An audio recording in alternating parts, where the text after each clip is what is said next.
Madame, Monsieur, bonsoir. L'actualité de ce mardi 20 septembre avec tout d'abord une nouvelle illustration du désamour des Français pour les langues étrangères. À la fac de médecine de Tours, près de 2/3 des étudiants auraient le niveau d'anglais d'un élève de collège. Nous sommes allés à la rencontre de certains d'entre eux. La fin du frelon asiatique, une équipe de scientifiques tourangeaux vient de mettre en évidence un phénomène de dépression de consanguinité chez cet insecte, phénomène qui limite la reproduction du frelon et pourrait également limiter son expansion en Europe. Ils sont les seuls au monde à faire du jazz avec des corps. Les tourangeaux du Mallet Horn Jazz Band sont en concert au Petit Faucheux cette semaine, découverte de cet orchestre pas comme les autres. De futurs médecins qui ne savent pas parler anglais. C'est le triste constat de la fac de médecine de Tours. Selon un test passé en 2e année, 2/3 des étudiants ont le niveau d'anglais d'un élève de collège, mais pas plus. Inacceptable pour le doyen de la fac qui a décidé de réagir. Dès l'année prochaine, le concours d'entrée comportera des épreuves d'anglais et les cours de langue seront désormais obligatoires dès la première année. Florent Carrière. L'anglais ne serait pas le fort de nos étudiants en médecine à Tours. Nous sommes allés vérifier auprès des premières années un test simple, traduire 3 phrases en anglais. Premier test, Brian est malade, il doit aller chez le médecin. Il doit aller chez le docteur. Brian is sick. Brian is sick, he has to go to the doctor. Il paraît que les étudiants en médecine sont très mauvais en anglais. Seems that medicine students are bad in English. Son médecin lui a donné une ordonnance lui indiquant la dose de médicaments pour sa pathologie. Ah bon, on arrête. His doctor has gave him the level of I don't know, médicaments, drugs that he has to take to get better. Ce n'est pas la traduction littérale, mais on accepte. Des étudiants pas toujours familiarisés avec la langue de Shakespeare. 1/3 des 2e années auraient un niveau 6e, un autre tiers un niveau 3e, insuffisant pour l'équipe pédagogique qui y voit un handicap pour nos futurs médecins. A modern French doctor that doesn't speak English misses something. He won't be able to be a good professional. So, exercer un métier dans lequel plus de 90% de la littérature et des références internationales sont écrites en langue anglaise, où les grandes conférences internationales sont uniquement en langue anglaise, et où dans un monde dans lequel il y a de plus en plus d'échanges, si vous ne parlez pas anglais, vous ne pouvez pas communiquer avec ses patients, ses futurs patients. D'autant plus qu'à partir de 2017, les examens en 6e année vont comporter une épreuve d'analyse d'articles scientifiques en anglais, des articles qui ne seront plus traduits en français. Parce que moi j'habite en Angleterre, donc j'ai un peu perdu le niveau d'anglais, mais oui, franchement, ça pourrait être pas mal. Moi, ça m'irait pas du tout. L'écrit encore, ça va, comprendre, ouais. Mais l'oral, indispensable de parler anglais, je pense, pour faire des études de médecine. Première année, pour l'instant, on n'a pas de cours d'anglais. Aujourd'hui, il faut attendre la 2e année pour avoir des cours en anglais à la faculté de médecine. Et encore, ils sont optionnels. Dès l'année prochaine, les cours d'anglais feront leur apparition dès la première année. Et l'examen d'admission, c'est-à-dire à la fin de cette première année, comportera désormais un test anglophone sous forme de QCM.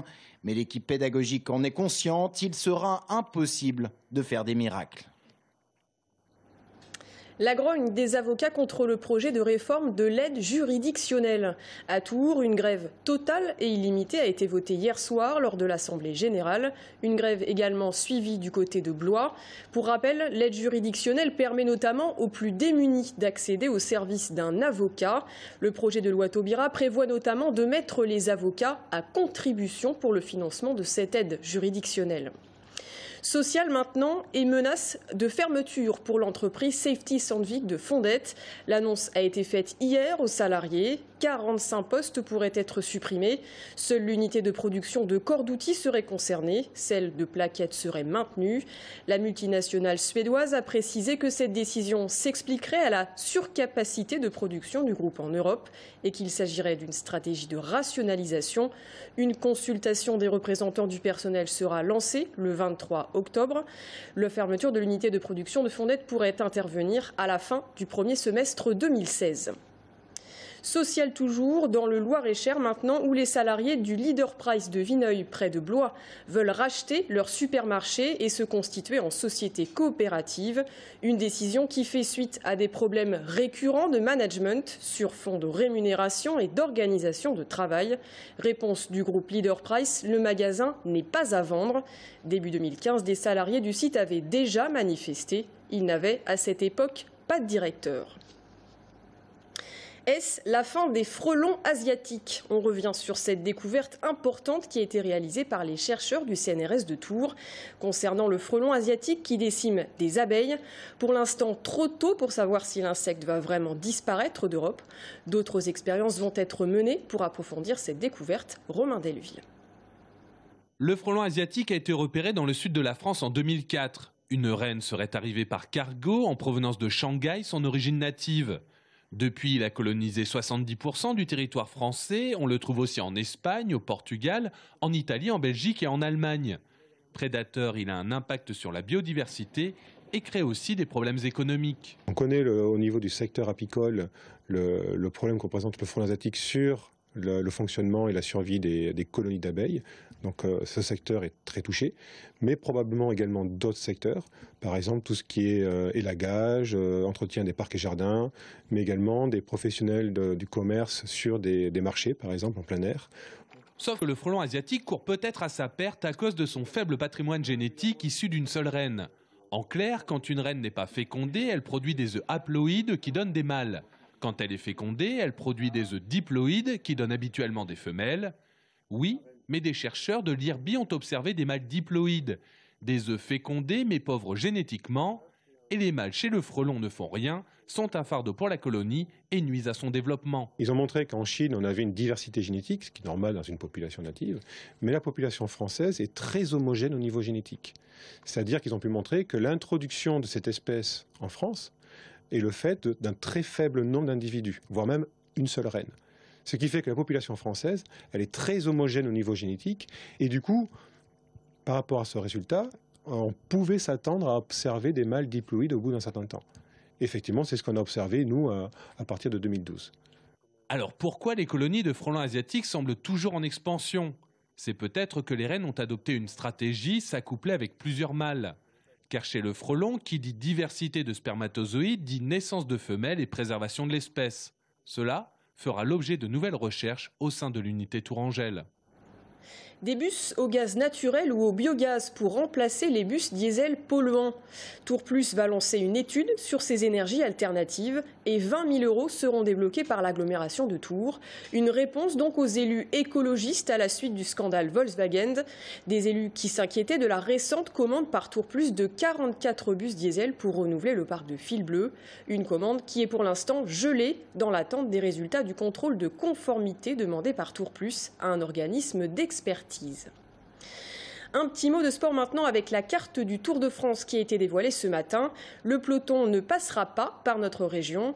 Seule chance en revanche pour apercevoir les coureurs le 4 juillet lors de la 3e étape Granville-Angers et le 5 juillet où le départ sera donné de Saumur pour relier Limoges. Je vous rappelle que la 103e édition de la Grande Boucle partira le samedi 2 juillet au pied du mont Saint-Michel.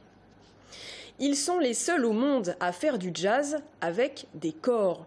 Des musiciens tourangeaux qui ont choisi cet instrument pas banal qui donne une sonorité pour le moins originale aux grands classiques des maîtres du jazz comme John Coltrane, Duke Ellington ou encore Miles Davis.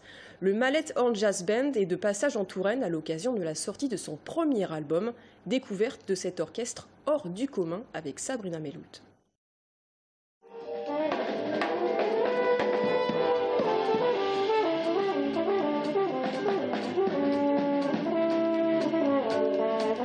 Un joueur de cordes dans un ensemble de jazz, si le fait est extrêmement rare, la musique, elle, sonne merveilleusement bien. Dans cette formation jazz, 9 cornistes remplacent les traditionnels saxophones, trompettes et trombones. Une composition arrangée spécialement pour accueillir ces musiciens sur scène.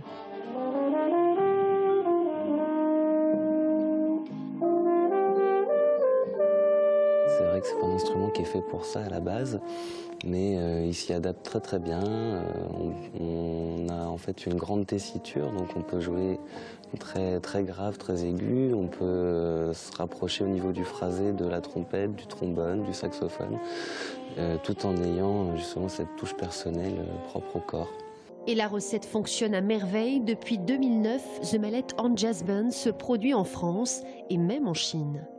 La surprise quand le public nous écoute, c'est qu'ils ne s'attendent absolument pas à ce son-là. On arrive à retrouver le son cuivre des big bands traditionnels grâce aux arrangements de Stéphane Fillier, et on travaille dans ce sens-là en ce qui concerne le son. Et c'est vrai qu'après le corps, pour tout ce qui est chorus, amène la chaleur dans le son, un son chaud, une rondeur, des phrasés moelleux qui sont effectivement peu communs dans le jazz, parce que le corps n'est malheureusement pour nous pas assez pratiqué dans ce style de musique.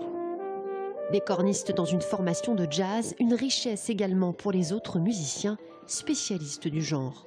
Comme c'est pas écrit pour, et qu'on travaille avec uniquement pour le moment sur des arrangements, sur des compositions, forcément ça crée une identité sonore unique et nouvelle. Et le groupe sonne à merveille sur scène. Leur tout premier album sera bientôt distribué par le célèbre disquaire Harmonia Mundi.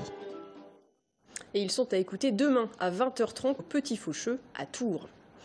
Une justice low cost, un impôt taubira, les mots sont forts et la colère tout autant.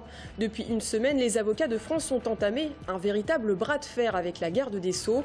En cause, le nouveau système de financement de l'aide juridictionnelle. L'aide juridictionnelle qui permet notamment aux plus démunis d'avoir un avocat. Nous en parlerons dans un instant avec Philippe Baron, le bâtonnier de Tours. Il est notre invité ce soir. A tout de suite.